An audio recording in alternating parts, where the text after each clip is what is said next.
दोस्तों, पाकिस्तान की तारीफ करने वालों की अब एक एक करके सामत आ रही है।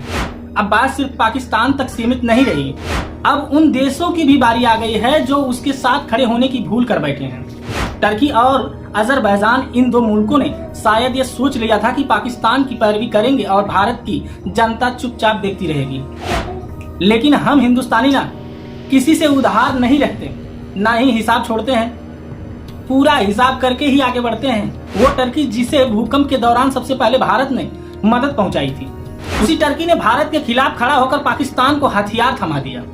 उसके ड्रोन हमारे खिलाफ इस्तेमाल किए गए और हमारी सेना ने उसको धूल चटा दी। यही नहीं, कराची तक अपनी नेवी भेजकर टर्की ने भारत को चेतावनी देने की नाकाम कोशिश की।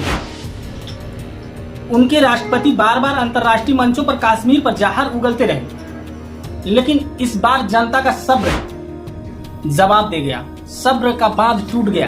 अब देश की आम जनता ने मोर्चा संभाल लिया है। बिना गोली चलाए टर्की और अजरबैजान की अर्थव्यवस्था की कमर तोड़ने की तैयारी हो चुकी है। सोचिए, सिर्फ 2024 में ही 3.3 लाख भारतीय टूरिस्ट टर्की गए थे, जिससे उन्हें $400 मिलियन की आमदनी हुई थी।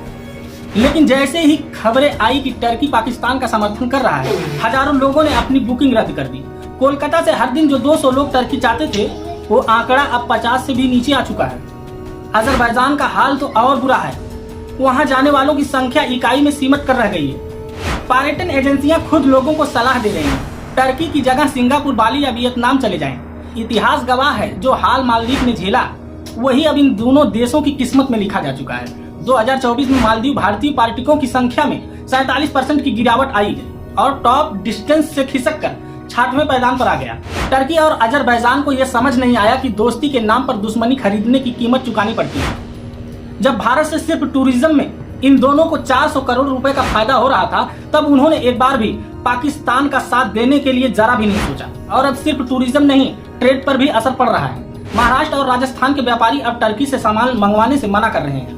भारत ने 2024-25 में टर्की से $5.2 मिलियन का एक्सपोर्ट और $2.84 अरब का इंपोर्ट किया था। अब दोनों तरफ से ये व्यापार सिमटता जा रहा है। लोग कह रहे हैं कि जब तक इनके व्यापारी हितों में चोट नहीं पहुंचेगी, इन्हें समझ नहीं आएगा कि भारत से दुश्मनी मोल लेना कितना भारी पड़ सकता है। टर्की से हम metal, turbine, chemicals, dairy products और ना जाने क्या क्या खरीदते हैं और उन्हीं में इलेक्ट्रॉनिक और रबर प्रोडक्ट्स भेजते हैं। लेकिन अब व्यापारी खुद कह रहे हैं, देश पहले कारोबार बाद में। अजरबैजान से भी भारत हर साल करीबन $2 मिलियन का माल मंगवाता है।